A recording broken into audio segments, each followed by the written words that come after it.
Well, I'm sold. This little device here is a game changer for the FX6. Now, one of the biggest letdowns of the Sony FX6 is the lack of a 3.5mm jack. And like many others, I use wireless mics as well as shotgun mics for redundancy, or in certain cases, by themselves. Well, gone are the days of needing to convert your 3.5mm jack to an XLR port because DJI have released an adapter.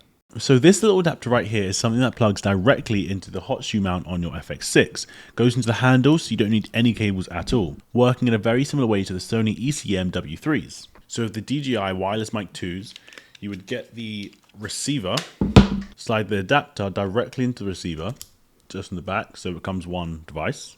And then now these connection points are going to go directly into the hot shoe at the top of the handle. So to set it up, super easy, just go to the audio settings on your FX6, go to channel 3 and 4, and I changed that to channel 1 and channel 2 for the shoe inputs, and that just means I'm no longer using the internal mic, but I'm now using the hot shoe mic. Now my issue of using the cable adapters was that I wasn't able to get the channel splitting when using two different DJI mics. However, I can confirm using this adapter you are able to get the splitting of the channels. And before I forget, let me run you through the settings you need to change on your DJI receiver. So when it's first plugged in, you're going to see this icon of a camera and a little square thing on top. I presume that's the hot shoe indicator.